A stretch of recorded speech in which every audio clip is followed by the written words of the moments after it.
Good evening, I'm Andy Choi. Eric Franke has the night off. First tonight at 10, profiling a program modeled after the Amber Alert. Could it work in Wisconsin? Indiana and Connecticut this week becoming the latest states to adopt the Silver Alert system.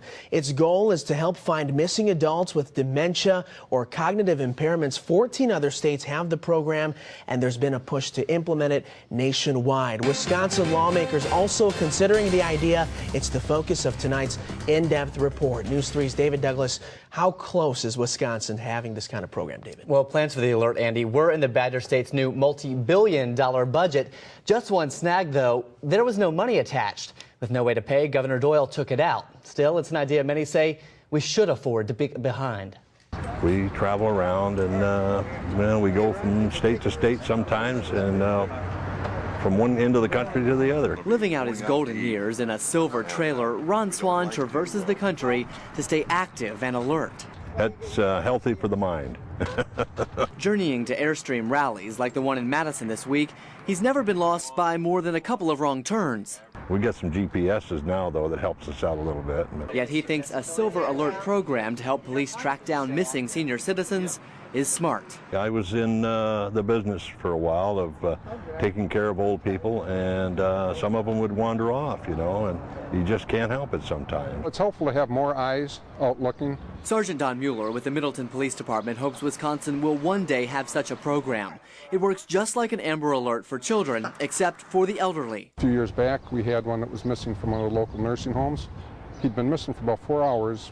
We found him. He was only about a block away, but through some woods. So, and here he was lying in a puddle of water, and it was about 40 degrees out. The kind of close call Airstreamer Pat Allman faced with her ailing father. He'd get out and roam sometimes. We didn't know where he was.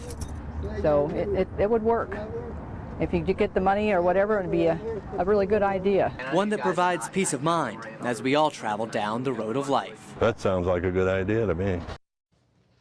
Allman and Swan are from a state, Ohio, that has a Silver Alert program. Florida has one, as we showed you, to help successfully locate all 37 people whom statewide bulletins have been issued for. So, David, was there a sense from the state, at least, that this is really just another program, that we can't fund it, given what's happening here with the economy? Well, Doyle said there were so many programs that were struggling for funding, and this could end up being just one more. And would there be enough revenue to support it? Though we should point out, we did find some documents tonight that show in other states they found it cost little to no money to support this because it piggybacks off of existing Amber Alert infrastructure. Compelling arguments from both sides. Now, some of our viewers might recall the Dane County Sheriff's Department introducing a similar kind of tool last summer. Organizers of Project Lifesaver say it's as simple as putting a wristband on a loved one. That wristband contains a tiny transmitter which works as a tracking unit. Dane County's Project Lifesaver program assists in searches for people of all ages with autism, Alzheimer's, and other neurological disorders. Columbia County also has Project Lifesaver, and I remember last year local law enforcement